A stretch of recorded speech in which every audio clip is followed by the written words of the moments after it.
Bonjour, Carlos de paintballcamp.com. Je vais vous présenter aujourd'hui le changement d'une culasse sur un Ego ou un ETEC par une Turbolt 4. Alors, je vais enlever la culasse du lanceur. Ici, en fait, je vais donner un petit quart de tour. Je l'envoie à mi-chemin, donne un petit quart de tour. Je mets mon doigt devant pour éviter que la pièce à l'intérieur ne saute. J'enlève le pin ou la goupille au choix. Et je me retrouve donc avec un petit ressort et la petite bille qui permet de faire bouger la pin à l'intérieur de la culasse. J'ouvre le package.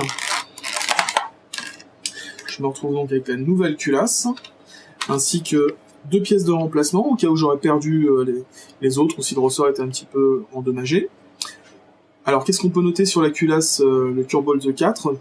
Essentiellement à l'avant, en embout, en matière souple, en matière plastique, donc qui permet un amorti des billes, et évite ainsi la casse de billes.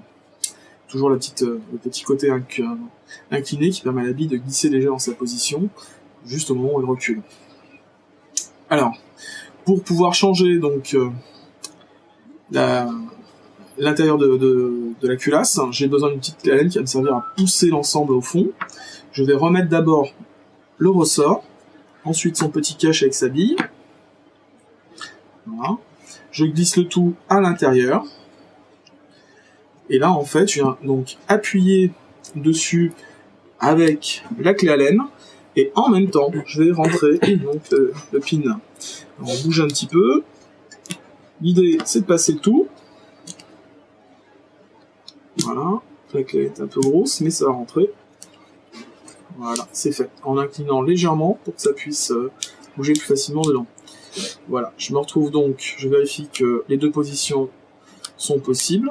Donc je suis dans le bon sens.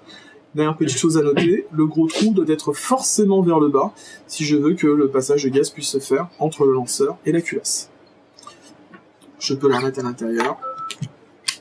C'est terminé.